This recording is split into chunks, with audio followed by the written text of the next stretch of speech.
So far, most of what we've been focused on has been Europe, and some of y'all have argued that, hey, why is this called World War I? It should be called Europe War I. But in reality, especially because the major European powers had these empires throughout the globe, it really was a world war. The most significant fronts were the Western Front and the Eastern Front. But we have many, many, many other fronts, many other campaigns. And a lot of these helped shape the modern world, especially the world of the 20th century. You had fronts in campaigns in Africa between the various colonies that the empires had in Africa. You had a front here in the Caucasus between the Ottoman Empire and Russia. You had Japan involved. Japan in World War I was on the side of the Allies. It wasn't one of the major actors in World War I, but it helped provide naval support. It helped against some of Germany's colonies in the Pacific and in China. But what I really want to focus on in this video is in some ways one of the most interesting campaigns, or I guess several campaigns of World War I, because it really helped shape the modern Middle East. And a lot of the way countries are shaped now and a lot of the conflicts that we now see in the Middle East, to some degree, can be tied to what happened leading up to World War I and what happened after World War I. So just as a little bit of context, this entire region right over here, what we consider to be the Middle East now, especially Arabia, was nominally under Ottoman control. Now, the Ottoman Empire had been losing power for centuries leading up to the 20th century. Especially if you look at the Arabian Peninsula, it wasn't direct Ottoman control. It was very hard to control the various Arab tribes there. Egypt, by this point, as we enter into World War I, in the late 1800s, the British began to occupy Egypt, essentially took control of Egypt. As we enter into World War I, Egypt is officially a protectorate of the British Empire. So Egypt is, for all purposes, it is British. And Egypt is of huge strategic interest at this point in time. In fact, it continues to be of huge strategic interest because it has the Suez Canal. The Suez Canal is right over here. It connects. It's a man-made canal made in 1869 by the French, and it connects the Mediterranean Sea with the Red Sea. And to see its importance, you just have to look at the map at a more global scale. It's the fastest way to get from Europe by ship into the Red Sea and into the Arabian Sea and to India, which was a significant part of the British Empire there, or to go further east, go into the Indian Ocean and go to places further east. So it was of huge, huge, huge strategic interest. And so that lays the groundwork for essentially the various campaigns. Oftentimes they would be collectively called the Middle East campaigns, or they're separated sometimes as the Sinai and Palestine campaign and the Mesopotamia campaign. Mesopotamia, that's in modern-day Iraq. The Sinai Peninsula, that's part of modern-day Egypt. Palestine in 1914, that's now been what was then considered Palestine, is now part of Israel, part of the West Bank, part of the Gaza Strip, part Lebanon, and as we'll see, all of these countries that we now recognize as different countries, Lebanon, Jordan, Syria, that these were all kind of carved and shaped by what happened during World War I and at the end of World War I. So as we get to the beginning, right at the outset in 1914, the British land right over here at I guess you could kind of the southern end of Mesopotamia. And over the course of the war, they just keep driving northward along the Tigris River. So they keep driving northward and northward and northward. By the end of the war, they've essentially captured what you would consider kind of most of modern-day Iraq. And for the most part, it was a very successful campaign for the British, although they did have some significant setbacks.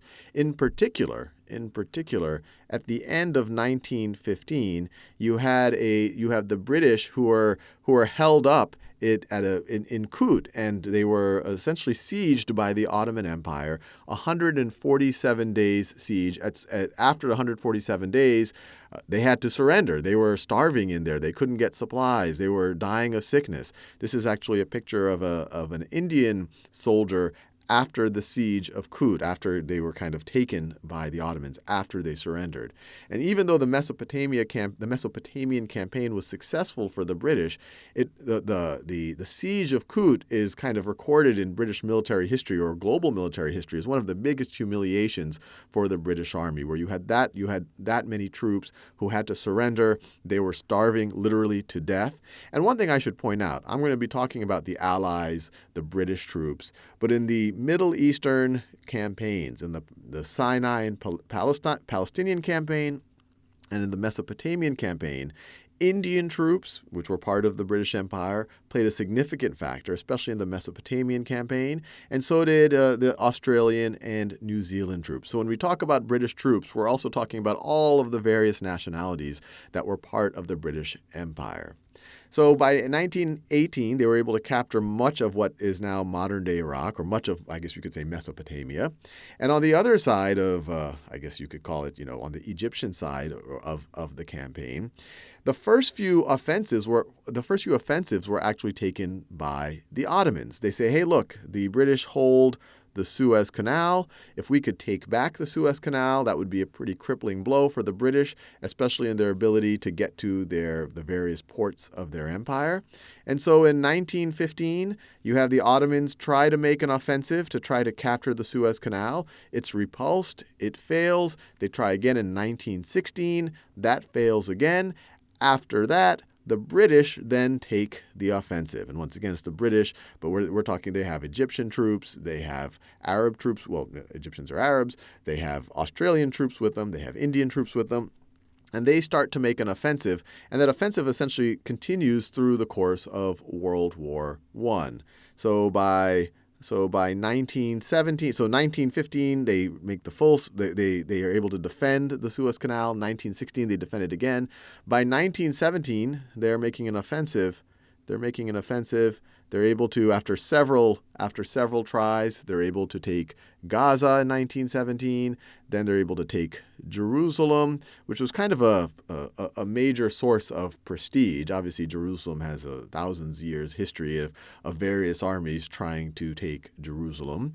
But then they continue on, and as they saw that the end of the war was imminent, especially as we get into 1918, the British and the Allies were essentially on a land grab, because they knew that as soon as an armistice is called, it's kind of your last chance to grab more land, and then it goes to the bureaucrats to start negotiating things. So in 1918, the British are essentially on a land grab, or especially the Allies. They take Damascus. They get all the way north to Aleppo. And by the end of 1918, you essentially have the end of the war. You have an armistice at the end of October with the Ottoman Empire. We know that the Austro-Hungarians signed their armistice in early November, and so do the Germans, and World War I is over. Now, there's a bunch of interesting things here, and I'm kind of doing a very broad survey of these campaigns. One is the famous movie Lawrence of Arabia. It took place during these campaigns. This is a picture of T.E. Lawrence, who was he was many things, but he was this interesting character who helped the Arabs rise up against the Ottomans, against the Turkish rule. So he was heavily involved in helping to coordinate the Arabs' uprising against the Ottomans. So in this case, the Arabs were helping the Allies essentially push the Ottomans back. Now, the most interesting thing, the outcome of this, and we'll probably talk into a lot more detail about this in future videos, is because by the end of the war, you have the Allies in control of all of this territory. Let me do that in a better color. In control of all of this territory right over here, it was really left to them to carve up the modern Middle East. And it was agreed to ahead of time that the French would gain control of kind of what is now Syria and Lebanon. So this is roughly Lebanon's right over there. Syria, we're talking roughly this region, including Damascus.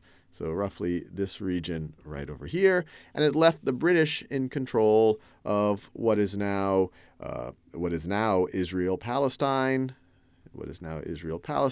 Jordan, and Jordan, and Iraq. And as we'll see as we go into the 1920s, this was all part of the British mandate. They carved it up, and a lot of their decisions have led to a lot of what we now see as the modern Middle East.